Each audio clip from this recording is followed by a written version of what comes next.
Hey, how's it going? Now, as a kid, I was starved of friendship, of girls, of people in general liking me. And I really wanted that. I wanted that from my peers. I wanted people to be able to connect with me. And I wanted that love that I felt like I was lacking. And I searched heavily for this answer to try to get people to like me. I read book. I'd write down different stuff. I'd write down notes. I write down notepad, filling notes up, trying to figure out how I can get people to ultimately like me, how I can give value to the world, how I can get people to reciprocate the love that I wanted. So one day I come across this book called Robert Greene, Mastery. This book completely changed and revamped the way that I saw the world. If I wanted something from the world, I'd have to master something. At that current time, it was writing. Obviously, I was a writing nerd. I love fantasy and sci-fi, but it wasn't giving me the immediate results of people liking me. And every time I'd read something about a writer or an author, they'd make it sound so depressing. They made it sound like their lives were terrible. Even the ones that were successful, they made it sound so depressing. And I didn't want that for myself. As much as I love writing, as much as I love storytelling, I told myself that this was probably not the route I was going to take. So I was like, well, what is the route?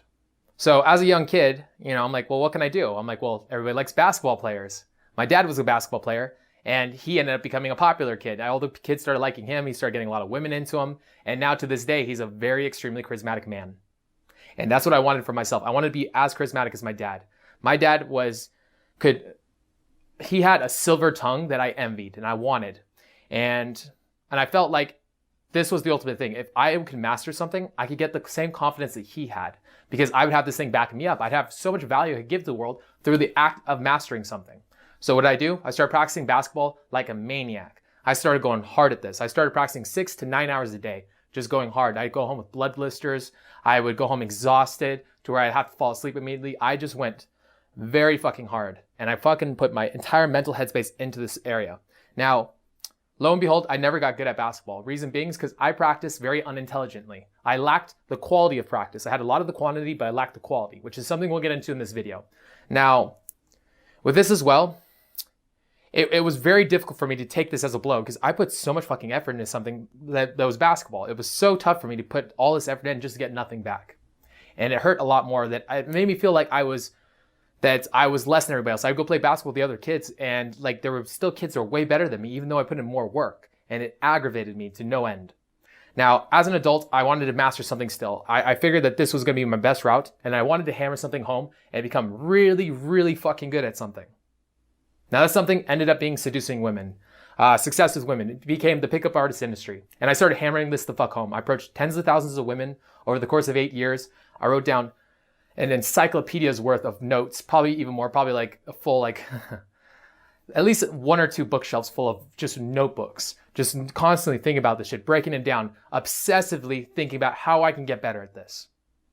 Now in this video, I want to show you guys what I learned about this, what I learned about how to master something, how I learned how to get really good at things. In this video, I hope to teach you how to master something, how to master it quickly and efficiently. What areas to look at in particular. What can you specifically practice in an area that's going to get you the most amount of results? How can you not just get the quantity of practice, but also the quality of practice? What is even quality of practice?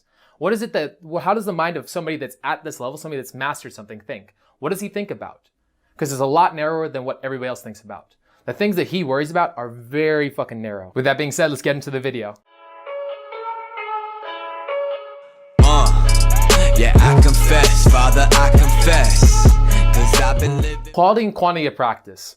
Now, what is quality and quantity of practice? Now, quantity is very obvious. The amount of hours you put into something. It's the amount of reps and sets you get. Now, I'll make it a little bit complicated for a moment. There's a book that you guys can read. It's called Mastery by George Leonard. There's also a book called Talent Code. Both these books mention this, and this is a very big reason why I live in Las Vegas. Now, the idea is that the amount of time you put into something is very important, but also the amount of touches you get into something. So for example, there's this, I can't remember the name of it, but soccer players, the majority of soccer players played a version of soccer when they were a kid. Now this version of soccer has a very tiny soccer ball. It also has a very small field and also less players on the field. So what does this mean? Each soccer player as a kid gets more touches on the ball. The ball's also a little bit tougher to hit. It's also really hard to control because the field's a lot smaller.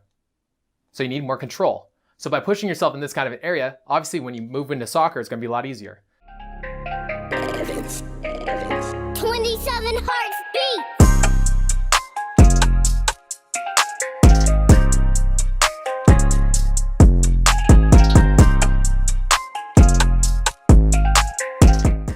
Now for me, I wanted more touches when I went out and approached women. So what I do, I found Vegas. I went to Vegas and I have spots out here that I go to where I can just like hit, go, go, go, hit, go, go. And I can keep like fucking like hammering this home and keep working at it. I grab phone number, pull, phone number, pull, make out, full. For me, now that I can get in these reps, I can get in more practice in a lot quicker time than my predecessors. The guys that predecessed me in this field cannot get the amount of practice I can because I'm optimizing this.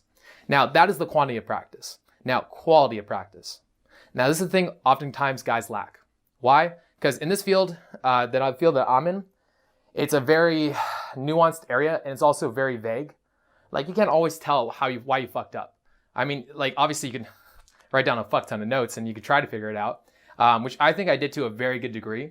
But even then, it's a lot tougher than something like basketball. Like you obviously like you have a coach. There's a lot like there's years, like decades of people practicing this shit. Whereas in this, there's only 20 to 30. We're still kind of in the budding of this industry. Not to mention too, there's also not that many people that practice it as hard as I do, or as hard as my predecessors have. Like I said, the quality of practice. Now, when it comes down to the quality of practice, if you're doing the same thing every day and you're never modifying the way you practice, what happens? You're gonna just ingrain bad habits. Now, when I was a kid and I played basketball, I would shoot for hours. I just practiced so fucking much. I put up so much fucking energy, so much effort into something that gave me nothing back. Now, this is what I did wrong. I did the same fucking practice, the same drills every fucking day. I stop at the same spot, shoot. I would do my crossover dribble and I do, maybe I do behind the back. The same drills every fucking day. And I never changed things up. Now, because of this, I was never able to give my brain different reference experiences, different reference points. Now, the quality of practice is in this. It's like it's changing it up constantly, trying to change up your practice, trying to attack and target things in your practice that will help you out. Targeting things in your practice. Now, for example, I will oftentimes handicap myself. So if I have an area in my game where that's currently maybe less than desired, that's not doing as well as I want, I will handicap it and I'll try to target it. So for example, this is the example I always give to clients. So if I was having a hard time pulling girls, what I would do is that I would specifically target that. So may I go to a club and I would just practice taking girls out of the club all night. I keep doing this until it was second nature, till it was easy as fuck, till I had every line, everything just smoothed and basically like, so focus is the water, where's the stone is the idea. So what I want to do is I want to smooth the edges of this part of my game. So eventually it's so smooth that it's even for the girl, it's like, how the fuck did they get out here? That's the way that I practice my game. And this is the way that you guys should practice any area of your life. Now for basketball, I could have honestly done way more fucking things to maybe look at my weaknesses, my strengths, to target my weaknesses and prop up my strengths and to lean on them better. I didn't do that. Now if you guys need to figure out first and foremost, where are your weaknesses? Now again, this comes down to writing down notes. In any field, you have to constantly have down notes. You have to know how you're fucking up, how you can be better, what are your sticking points. You also have to be constantly like brainstorming on ways to improve. For me, I go through so many different like thoughts. The reason that I am so knowledgeable in this area, and if you guys know me from my other YouTube channel, why I'm so knowledgeable, why I know so much shit about this, is because I do this. I write down and I just think and I obsessively just go through and in my head all the fucking time. Like everything I think about in this shit, like you can tell me about brain surgery and somehow I'll correlate brain surgery into pickup and seducing women. It's just constantly just going. And this is the kind of obsession you need to have if you want to master something. You have to constantly be thinking about to the extent that it's almost like you're a nutter, like you're crazy. Like if anybody actually knew what was going on in your head, you'd be in an insane asylum. This is the amount that you have to think if you want to master something, because mastery is not an easy thing. And most people don't get it. It's only for a select few, and you have to really fight for it. Now, this takes me to my next subject. Now, you have to know where you're at in order to know where you're going to go. And you also have to know what your end goal is ultimately. Now, if you guys have ever seen American Idol, you see these people get on the thing and they're like, and they fucking suck and they're just terrible, right? Now, why do they think this? Now, this comes down to the Dunning-Kruger effect. The Dunning-Kruger effect tells you the less you know about something, the more confident you are in knowing it. These people never studied this. So in their head, they're like, I'm fucking amazing. I'm a great singer. I'm great with women. I'm a great fighter. I'm amazing with basketball. When in all actuality, if you actually started really delving into that area, you probably find you don't know shit. So there's two people that ultimately are confident in something. It's the people in the very beginning that barely know anything about said field. Then somebody that actually legitimately worked their ass off to get there. And even these people, like it's more of a calm confidence. Like somebody that ultimately reaches mastering something, it's a calm confidence. I knew how much work I had to put in to get here. And because of this work, because of the knowledge, and because of the efforts and the results I get my clients and the people around me and myself, I am very confident. And this is where it ultimately should be for you. If you guys are trying to master something, realize that at first you're going to be overly confident. Now, you're going to break your ego quite a few times along this route of you starting to reach mastery. You have to just push through it. The pain is worth the pleasure, all right? The pain is worth the end goal. And I promise you that. And not even just that, even when you push through this shit, you will grow like so much as a person. You'll get so centered and so confident. I'm so self-confident and so at bliss in my life. My life is constantly getting better and better because I did this. If you guys are in an area where you guys are unsure of whether or not you should take the plunge, or if you feel like quitting, don't fucking quit. Keep pushing. Now, what's the end goal you should have in mind? Now, me, I know very heavily what kind of a person I have to be to get even better. I have to let go of the world even more. I have to become somebody that when I go out, I don't care what anybody thinks about me. I also have my fundamentals down to a T, to where they're second nature. And not even just that, this is me. This is not me when I'm gaming. I'm me all the fucking time. I'm always this guy. I'm always this charismatic, extroverted person. Now, for you guys, look at who you want to be in the end and who, like the results that you want from the world and the results you want from your mastery. What are they? And what kind of a person do you have to be? What does he have to know? Where does he have to be strong in that you're not? What are his habits that you don't have? Now, from here, you want to start closing the gap between you and this person and start working to close that gap. Practice intelligently. Kill all forms of focus. Now, if you guys ever read the book, The One Thing, you guys want to clear out everything else. You want to clear all the weeds. Now, you have all these thoughts in your head that are not helpful. You have negative thoughts, worries, problems. You have maybe you have another focus of or love that you have. For me, I love writing. I had to cut that out to get really good at this. I had to stop thinking about it. I stopped thinking about writing so I get really fucking good at game. I had to quit basketball because I want to get really good at this. I had to quit wanting to be a salesman because I wanted to be so fucking good at this. And if I put my energy anywhere else, it's energy and fuel that I'm taking away from this engine right here, this thing that I'm building. And the more I can clear it out, the better. Now, the worries, the fear, the pain, the culture you surround yourself with, they're all draining from this focus. The worries about girls, like girls giving you drama, like shit like this is all coming off the engines, all fuel for the fire that's going away. Now, the whole point of what you guys are trying to do is you're trying to take this field of focus, all these bullshit thoughts that you have in your head, all this culture, all these things that people are saying in your ear, and you're trying to put it down to a laser focus to where it's focusing on this one fucking thing, to where everything, every thought, every little minuscule thing that you do in your life is to get so fucking good at something like this that ultimately it stops, that it's just inevitable that it will happen. Like if you clear all this bullshit out and everything in your mind is about getting as good as you possibly can at this one thing, how are you fucking not gonna get good at it? Now from here, you wanna focus on one thing at a time. Now, the big thing I see with people in seducing women is they try to focus on a dozen different things at the same time. They're like, Denton said this, Tyler said that. They said another pickup artist said this. No, focus on one thing at a time. The one thing you want to focus on is the one thing that's going to get you the most results with the least amount of effort. Now, repeat that. The most amount of results for the least amount of effort. Now, for you guys, it might be the fundamentals. For somebody else, maybe it'll be emotional control. Maybe somebody else, it will just be simply approaching. Just all you worry about is approaching. And you hammer it the fuck home and make sure that it's never an issue ever again. One thing at a time. You can focus on other things when you leave the field, when you go back home, and you write down field reports and shit like that, and you write down how can I improve.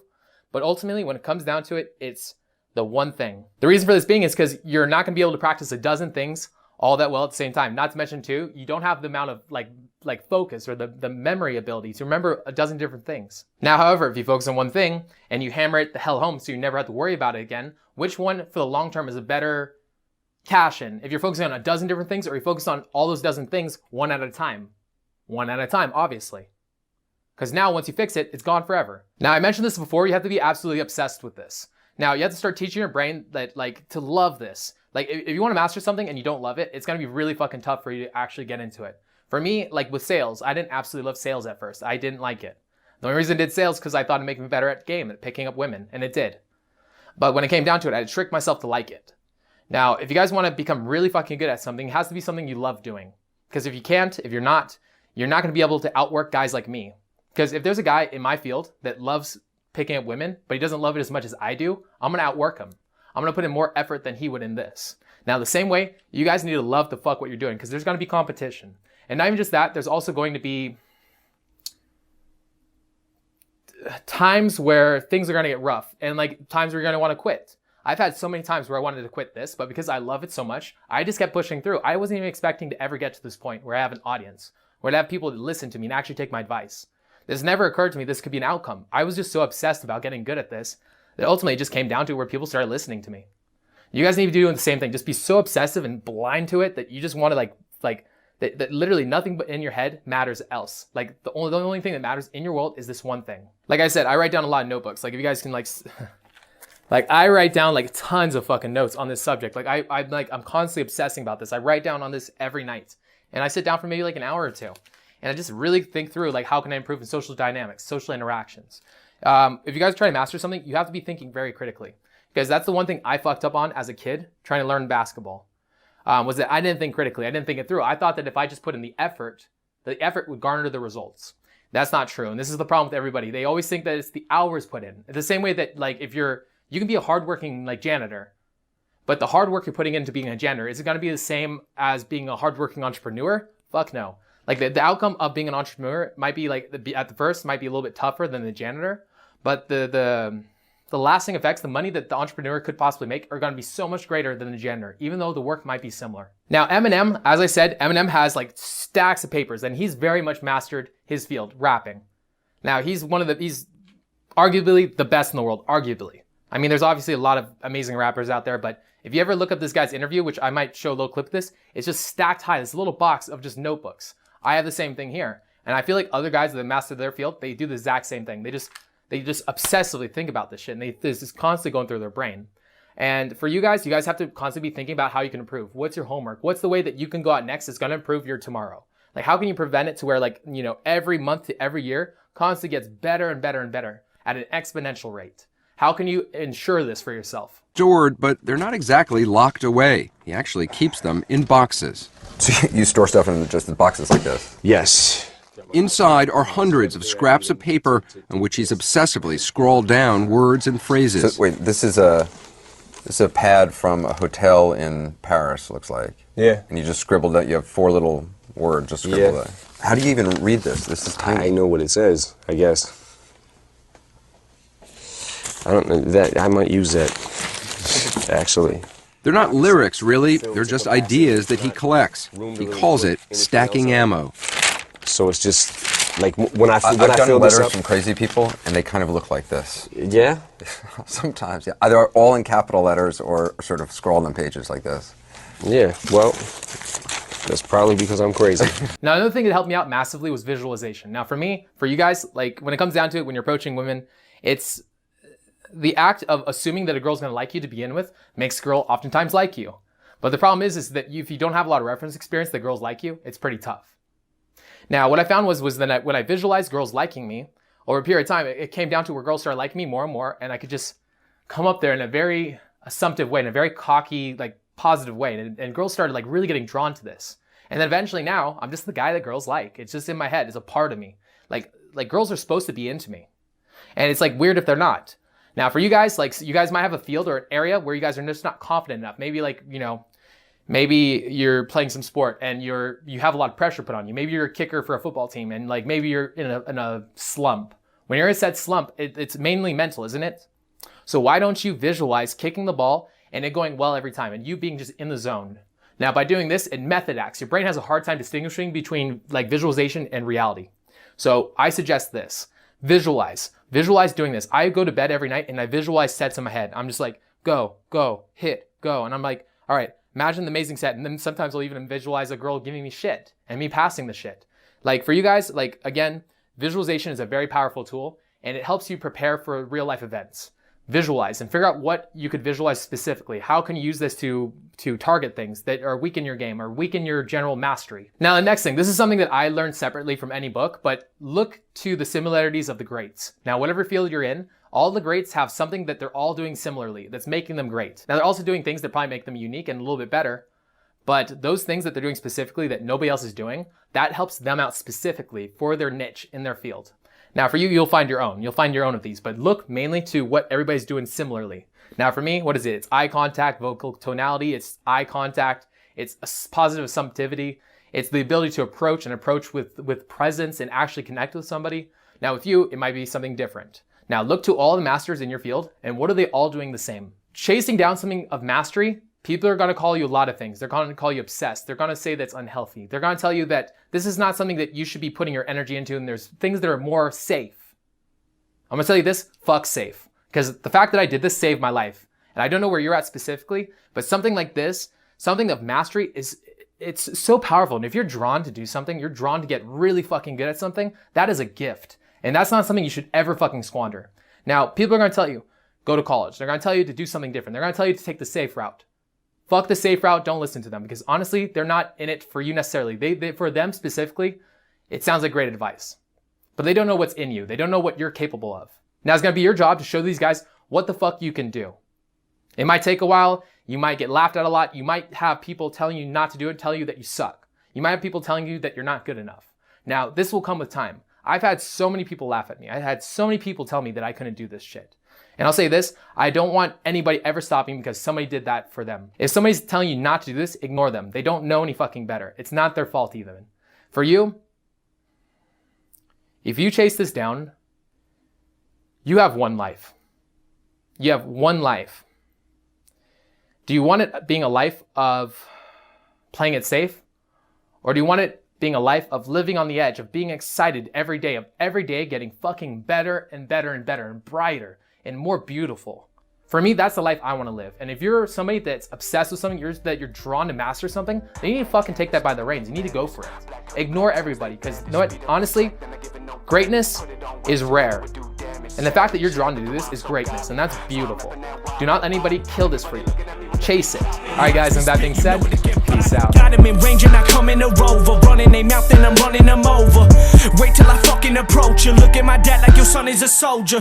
Don't nobody got it like me, man. I got him on the ropes to Muhammad Ali. Like none of y'all had as I be, dog. You ain't on my level, you are not in my league. I'm feeling like an animal in him. I'm like, looking like a cataclysm. When I be bodying the beat and I be slamming the rhythm.